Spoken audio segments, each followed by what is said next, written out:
तो आज मैं लेकर आया हूँ आपके लिए पांडास का एक और नया वीडियो। और आज के इस वीडियो में हम इंडेक्सिंग एंड सिलेक्टिंग डेटा के बारे में डिस्कस करेंगे। तो हम देखेंगे कि जो हमारे पांडास में हमारे डेटा फ्रेम्स होते हैं, तो उनसे हम डेटा को कैसे सिलेक्ट करते हैं, और जो इंडेक्सिंग होती है रोज़ की, उसके बारे में भी हम आज डिस्कस करेंगे। तो सबसे पहले यहाँ पे मैं क्या करूँगा, यहाँ पे मैं एक और सीबॉर्न से, जैसे हमने लास्ट वीडियो में डेटा फ्रेम, जो बिल्ट इन डेटा फ्रेम्स होते हैं, डिफ़ॉल्ट डेटा फ्रेम्स होते हैं सीबॉर्न के, हमने टिप्स डेटा फ्रेम को इंपोर्ट करा था, ठीक है। और आज के इस वीडियो में हम किसी और दूसरे डेटा फ्रेम को इंपोर्ट करेंगे और उस पर हम ऑपरेशन परफॉर्म करेंगे। तो उसके लिए यहाँ पे मैं गूगल पे जाऊँगा और यहाँ पे मैं लिखूँगा default data frames in Seaborn, ठीक है। क्योंकि मुझे ये याद नहीं है, ठीक है, या फिर मुझे ये पता नहीं है कि जो बिल्ट इन डेटा फ्रेम्स होते हैं सीबॉर्न के अंदर वो कौन कौन से हैं, और ये आपको याद रखने की ज़रूरत भी नहीं है। तो ये सीबॉर्न की वेबसाइट पे जाके हम यहाँ पे एक तो टिप्स डेटा फ्रेम है, इसको हमने यूज़ ऑलरेडी किया हुआ है। उसके बाद हमारा जो सेकंड डेटा फ्रेम है FMIR करके एक डेटा फ्रेम है, तो हम इसको यूज़ करेंगे। तो मैं यहाँ पे क्या करूँगा, इसी को यहाँ से, इसी लाइन को यहाँ पे कॉपी कर लूँगा। कॉपी करने के बाद यहाँ पे इसमें मैं इसको पेस्ट कर दूँगा, ठीक है, और इसको एग्जीक्यूट करूँगा। एग्जीक्यूट करने के बाद ये हमारा इंपोर्ट हो जाएगा, और यहाँ पे मैं लिखूँगा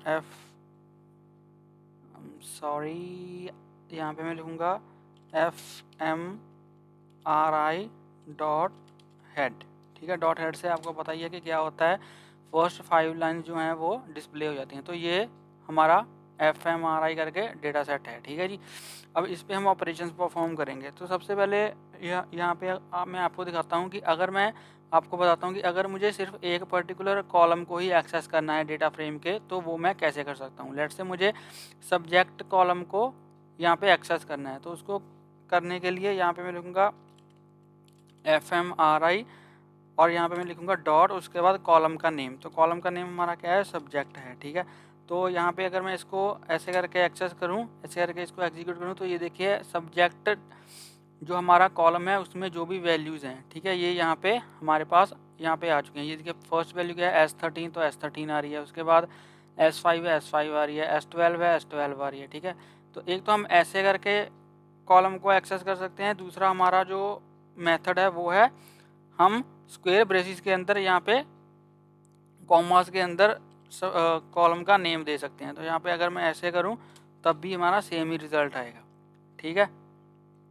तो ऐसे करके भी आप जो है कॉलम्स को एक्सेस कर सकते हो। अगर आप मल्टीपल कॉलम्स को एक्सेस करना चाहते हो, तो यहाँ पे स्क्वायर ब्रेसिस के अंदर, ठीक है, एक स्क्वायर ब्रेसिस के अंदर हम क्या करते हैं, एक लिस्ट पास करते हैं कॉलम्स की। अगर मैं मल्टीपल कॉलम्स को एक्सेस करना चाहता हूँ, तो यहाँ पे मैं कॉलम्स की लिस्ट पास कर दूंगा, ठीक है। लेट्स से एक मैं सब्जेक्ट कॉलम को एक्सेस करना चाहता हूँ, दूसरा मैं इवेंट कॉलम को एक्सेस करना चाहता हूँ। तो यहाँ पे मैं इसके अंदर डाल दूंगा इवेंट। तो अगर मैं इसको एग्जीक्यूट करूँ, तो यहाँ पे ये देखिए आप 2 कॉलम्स हमारे यहाँ पे एक्सेस हो रहे हैं, ठीक है जी। तो ऐसे आप एक कॉलम को या फिर मल्टीपल कॉलम्स को एक्सेस कर सकते हो डेटा फ्रेम के।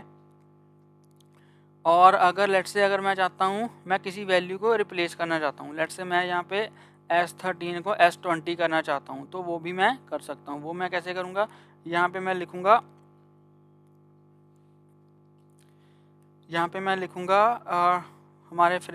हमारे डेटा फ्रेम का नेम क्या है, FMRI, ठीक है। और यहाँ पे लूँगा FMRI, और यहाँ पे लिखूँगा डॉट iLog। तो iLog फंक्शन क्या करता है, iLog जो है वो क्या करता है, वो बाय इंडेक्स रो को एक्सेस करता है। आई का मतलब होता है इंडेक्स, ठीक है। तो लेट्स से यहाँ पे मैं फर्स्ट रो की किसी वैल्यू को चेंज करना चाहता हूँ, तो फर्स्ट रो का इंडेक्स क्या है, 0 है, ठीक है। इंडेक्स क्या है इसका, 0 है। तो यहाँ पे मैं क्या करूँगा, रो का इंडेक्स डाल दूँगा कि मैं फर्स्ट रो की किसी वैल्यू को रिप्लेस करना चाहता हूँ। और यहाँ पे मैं लिखूँगा इक्वल टू, और यहाँ पे करली ब्रेसिस के अंदर हम क्या करेंगे, यहाँ पे हम कॉलम पास करेंगे और उसकी वैल्यू पास करेंगे। लेट्स से यहाँ पे मैं हाँ सब्जेक्ट की ही वैल्यू को चेंज करना चाहता हूँ, तो यहाँ पे मैं कॉमास के अंदर लिख दूँगा सब्जेक्ट, और यहाँ पे इन्वर्टेड कॉमास के कोलन के बाद यहाँ पे मैं वैल्यू डाल दूँगा। वैल्यू मैं कौन सी डालना चाहता हूँ, यहाँ पे S20, तो यहाँ पे मैं डाल दूँगा S20। तो यहाँ पे मैंने क्या किया, यहाँ पे मैंने बताया कि FMRI की जो फर्स्ट रो है, मतलब कि 0 इंडेक्स की जो रो है, ठीक है, उसमें जो सब्जेक्ट कॉलम है, फर्स्ट रो में जो सब्जेक्ट कॉलम है उसमें S20 वैल्यू डाल दो। तो अगर मैं इसको एग्जीक्यूट करूँगा, इसको मैंने एग्जीक्यूट किया तो इसने बोल दिया ओके। तो यह स्ट्रिंग है, इसलिए मुझे यहाँ पे भी कोलन डालना पड़ेगा, semi colon sorry inverted commas डालने पड़ेंगे। तो अगर मैं इसको एग्जीक्यूट करूँ तो अब ये हो गया है। यहाँ पे लिखूँ F, ये यार पता नहीं क्यों आ जाता है हर बारी, बड़ा ढीठ है ये, FMRI और यहाँ पे लिखूँगा डॉट हेड, ठीक है, FMRI डॉट हेड। तो यहाँ पे अब देखो यहाँ पे क्या आ गया, S20 आ गया। पहले यहाँ पे क्या था, S13 था, तो अब यहाँ पे क्या आ गया, S20, ठीक है। तो ऐसे अगर आप किसी पर्टिकुलर वैल्यू को चेंज करना चाहते हो तो वो भी आप कर सकते हो। इसको मैं क्लोज कर देता हूँ, इसका काम ख़त्म हो चुका है।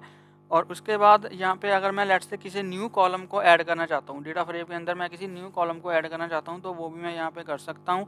तो यहाँ पे मैं लिखूँगा अपने डेटा फ्रेम का नेम FMRI, बहुत ही सिंपल वे है। और यहाँ पे अगर मैं न्यू कॉलम को ऐड करना चाहूँ तो यहाँ पे मैं सिंपल, मुझे न्यू कॉलम का नेम लिखना है। तो यहाँ पे मैं लिखूँगा FMRI न्यू कॉल, और इसके अंदर यहाँ पे मैं वैल्यू डालना चाहता हूँ। तो वैल्यू लेट से मैं कोई भी वैल्यू डाल सकता हूँ। यहाँ पे लेट से मैं लेट से रीजन की ही वैल्यू डालना चाहता हूँ, सिंपल है, ठीक है।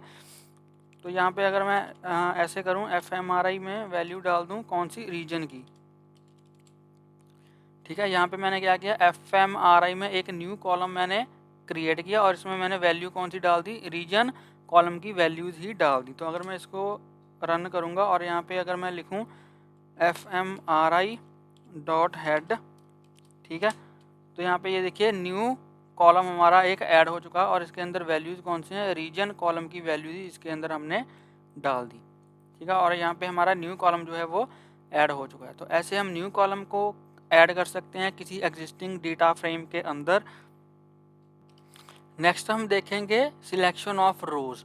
तो जैसे कि आप यहाँ पे देख रहे हो कि अगर मैं FMRI डॉट हेड करूँ और इसके अंदर कोई भी आर्ग्यूमेंट पास ना करूँ तो ये पहली 5 रोज़ को हमें डिस्प्ले करवा देता है, ठीक है। लेकिन अगर मैं यहाँ पे इसके अंदर कुछ आर्ग्यूमेंट पास कर दूँ, लेट्स से हेड के अंदर मैंने 10 पास कर दिया, तो ये क्या करेगा, फर्स्ट 10 रोज़ को हमें डिस्प्ले करवा देगा, ठीक है। और इसी काम को हम सेम कर सकते हैं बाय यूजिंग दी स्लाइसिंग, ठीक है, बाय यूजिंग दी स्लाइसिंग। जैसे हम सिंपल पाइथन लिस्ट में स्लाइसिंग करते हैं वैसे ही हम डेटा फ्रेम में भी स्लाइसिंग कर सकते हैं।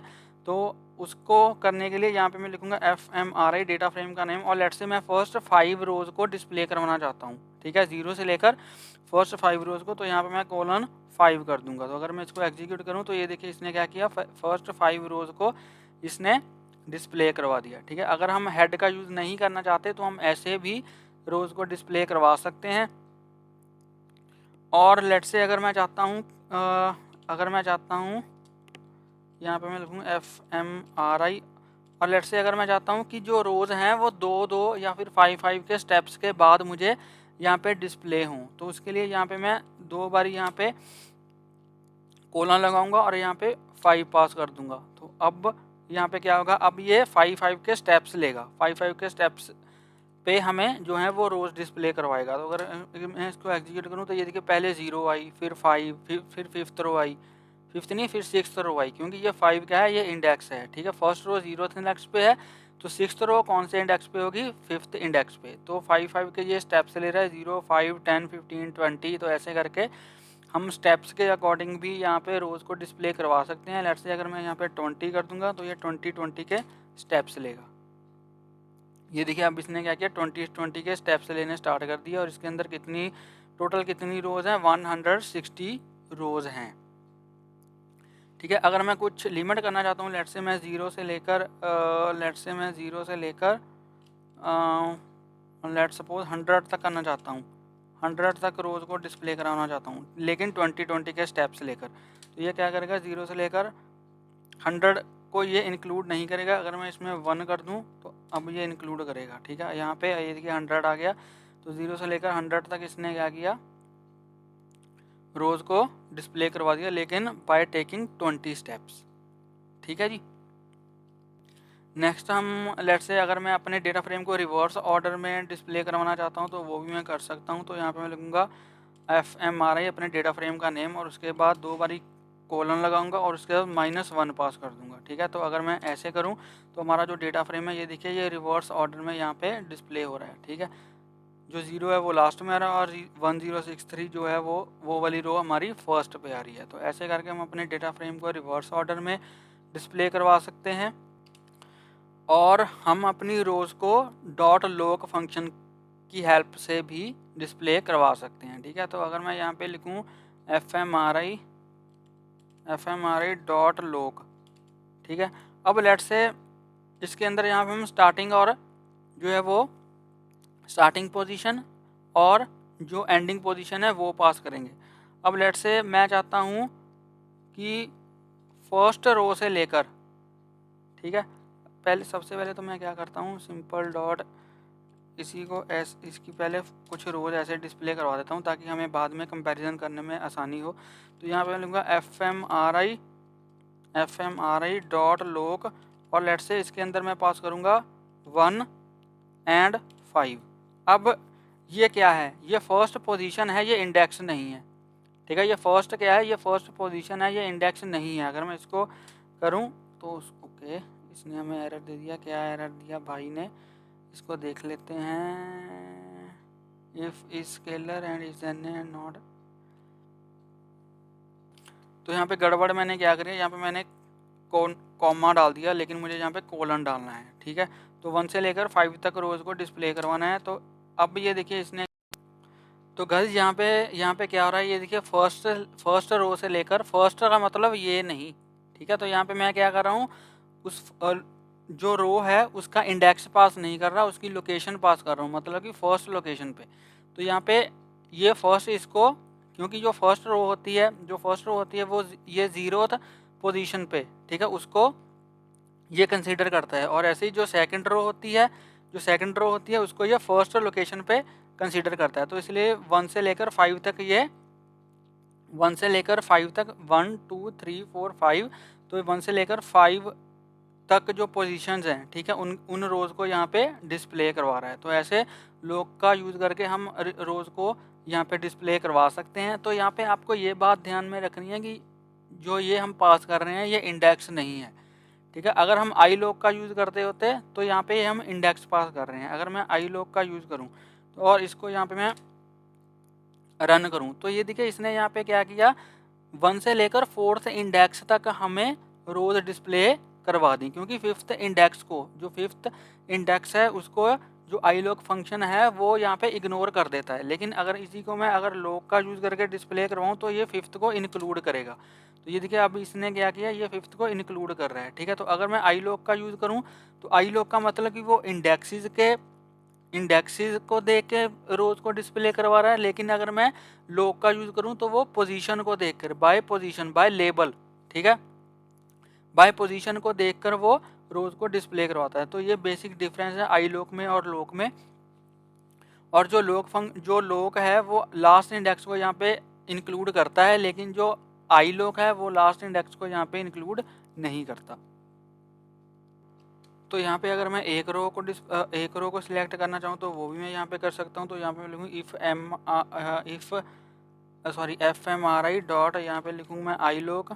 ठीक है, आई लॉग के अंदर अगर मैं इंडेक्स पास करूँ, लेट्स से मैं 3 अगर मैं पास करूँ, तो अगर इसको मैं करूँ तो ये थर्ड इंडेक्स, यहाँ पे थर्ड इंडेक्स हमारा ये है। ठीक है, तो इसकी वैल्यू क्या है, S11। तो ये देखिए S11, उसके बाद क्या है 18, उसके बाद क्या है स्टेम, उसके बाद पैरिटल। ठीक है, तो ये इस वाली रो को ये एक्सेस कर रहा है। ठीक है, इस वाली रो को एक्सेस कर रहा है। लेकिन अगर मैं यहाँ पे लॉक करूँ तो भी ये आई थिंक सेम ही जो है वो डिस्प्ले करवाएगा। ठीक है, तो इसमें कोई डिफरेंस नहीं है। जो बेसिक डिफरेंस है, अगर हम यहाँ पे रेंज पास करते हैं, मतलब कि स्टार्टिंग और एंडिंग इंडेक्सेस पास करते हैं, तो जो आई लॉक है वो लास्ट इंडेक्स को कंसीडर नहीं करता, लेकिन जो लॉक है वो लास्ट इंडेक्स को भी कंसीडर करता है। और इसके अलावा हम आई लॉक का यूज़ करके दोनों रोज़ और कॉलम्स को भी यहाँ पे कर सकते हैं। लेट्स से अगर मैं फर्स्ट और सेकंड रो को फर्स्ट इंडेक्स और सेकंड इंडेक्स की रो को अगर सिलेक्ट करना चाहूँ और उसके साथ कॉलम्स को भी मैं स्लाइसिंग कर सकता हूँ, ठीक है। तो ये ये जीरोथ इंडेक्स पे कॉलम है, ये फर्स्ट पे है, ये सेकंड पे है, ये थर्ड पे है। तो अगर मैं यहाँ पे लिखूँ 0 से लेकर थर्ड इंडेक्स, तो ये थर्ड को इंक्लूड नहीं करेगा, ठीक है। अगर मैं इसको डिस्प्ले करूँ तो ये देखिए इसने क्या किया, फर्स्ट इंडेक्स और सेकंड इंडेक्स की रो आ गई, उसके बाद जीरोथ इंडेक्स पे सब्जेक्ट है, सेकंड इंडेक्स पे टाइम पॉइंट है, थर्ड इंडेक्स पे जीरोथ इंडेक्स पे सब्जेक्ट है, फर्स्ट इंडेक्स पे टाइम पॉइंट है, सेकंड इंडेक्स पे क्या है, इवेंट है, थर्ड इंडेक्स को इसने यहाँ पे इंक्लूड नहीं करा, ठीक है। अगर इसी को मैं लॉग का यूज़ करूँ तो इसने एरर दे दिया, क्योंकि लॉग के अंदर हम ऐसे जो हैं वो रोज़ और कॉलम्स को ऐसे रेंज पास करके हम डिस्प्ले नहीं करवा सकते, ठीक है। आई लॉक का यूज़ करके हम करवा सकते हैं। तो ये भी एक बेसिक डिफरेंस है आई लॉक में और लॉक में, और आपको ये याद रखना है। अगर मैं सारी रोज़ को यहाँ पे मतलब कि स्टार्टिंग से ही सिलेक्ट करना चाहूँ तो यहाँ पे मैं कुछ भी पास नहीं करूँगा, और यहाँ पे ये जीरोथ इंडेक्स की रो को भी यहाँ पे ये इंक्लूड करेगा। और ऐसे ही अगर मैं यहाँ से कुछ पास नहीं करता जीरो, तो ये जीरोथ इंडेक्स से लेकर बाकी के जितने कॉलम्स हैं उन सभी कॉलम्स को ये इंक्लूड करेगा, ठीक है। और अगर मैं यहाँ पे कुछ नहीं देता तब भी ये सारे कॉलम्स को ही इंक्लूड करेगा। और अगर मैं यहाँ पे कुछ नहीं देता और यहाँ पे कॉलम वैल्यू दे देता हूँ लेट्स से 4, तो ये सारी रोज़ को सिलेक्ट कर लेगा, क्योंकि रोज़ में मैंने कुछ भी यहाँ पे वैल्यू नहीं दी है, तो ये सारी रोज़ को सिलेक्ट करेगा, लेकिन जीरोथ इंडेक्स से लेकर थर्ड इंडेक्स तक ही कॉलम्स को डिस्प्ले करवाएगा, फोर्थ इंडेक्स के कॉलम को डिस्प्ले नहीं करवाएगा, क्योंकि 4 को ये इंक्लूड नहीं करता। तो अगर मैं करूँगा तो ये देखिए 0 1 2 3 तक थर्ड इंडेक्स तक कॉलम आ गए, लेकिन रोज़ इसने यहाँ पे सारी सिलेक्ट करी हैं। ऐसे ही अगर मैं यहाँ पे रोज़ सारी नहीं लेना चाहता, लेट से मैं 6 इंडेक्स तक ही रोज़ को लेना चाहता हूँ, लेकिन सारे कॉलम्स को डिस्प्ले करवाना चाहता हूँ, तो यहाँ से मैं कॉलम्स वाली वैल्यू को रिमूव कर दूंगा। तो अगर मैं इसको एग्जीक्यूट करूँ तो ये देखिए अभी इसने 0 से लेकर 5th इंडेक्स तक जो वैल्यूज़ हैं वो डिस्प्ले करवा दिया, और लेकिन कॉलम जो हैं वो सारे डिस्प्ले करवाए हैं, ठीक है जी। तो ऐसे आई लॉक का यूज़ करके हम रोज़ और कॉलम्स को ऐसे स्लाइसिंग का यूज़ करके फैच कर सकते हैं और डेटा को डिस्प्ले करवा सकते हैं। और गाइस लेट्स से अगर मैं अपनी मर्ज़ी से यहाँ पे इंडेक्सेस को सेट करना चाहता हूँ तो वो भी मैं यहाँ पे कर सकता हूँ। लेट्स से मैं चाहता हूँ कि इनमें से किसी कॉलम की वैल्यूज़ को ही यहाँ पे मैं इंडेक्स सेट कर दूँ, ठीक है। तो वो भी मैं यहाँ पे कर सकता हूँ। उसको करने के लिए यहाँ पे मुझे क्या करना पड़ेगा, यहाँ पे मैं लिखूँगा fmri डॉट, यहाँ पे सेट इंडेक्स फंक्शन को हम यूज़ करेंगे, ठीक है। सेट इंडेक्स में हम क्या करेंगे, यहाँ पे कॉलम का नेम पास कर देंगे। तो लेट्स से यहाँ पे मैं सब्जेक्ट कॉलम को यूज़ करना चाहता हूँ एज इंडेक्स, ठीक है। तो अगर मैं इसको रन करूँगा तो ये देखिए इसने क्या किया, अभी सब्जेक्ट कॉलम को यहाँ पे इंडेक्स बना दिया। गाइज अगर मैं दोबारा से ये जो इंडेक्सेस हैं उनको दोबारा से रीसेट करना चाहूँ, जैसे पहले इंडेक्सेस थे वैसे ही करना चाहूँ, तो वो भी मैं यहाँ पे कर सकता हूँ। तो यहाँ पे मैं लिखूँगा fmri डॉट रीसेट इंडेक्स, ठीक है। और जैसे ही मैं इसको रन करूँगा तो ये देखिए अभी जैसे पहले इंडेक्सेस थे वैसे ही यहाँ पे हो चुके हैं, ठीक है जी। तो गाइज ये था आज का वीडियो पांडास का, जिसमें हमने देखा कि हम कैसे एक डेटा फ्रेम से जो रोज़ और कॉलम्स हैं उनको एक्सेस कर सकते हैं।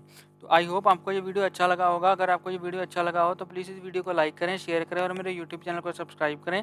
और अगर आपको इसमें कोई भी डाउट हो आप मुझे कमेंट सेक्शन में पूछ सकते हो, और प्लीज़ बेल आइकन को हिट कर लेना ताकि मेरी लेटेस्ट वीडियोज़ की नोटिफिकेशन आपको मिलती रहे और आपसे कोई भी वीडियो मिस ना हो। तो मिलते हैं एक नई वीडियो में एक नए टॉपिक के साथ। तब तक के लिए हंसते रहिए, मुस्कुराते रहिए, सीखते रहिए और सिखाते रहिए। Thank you for watching.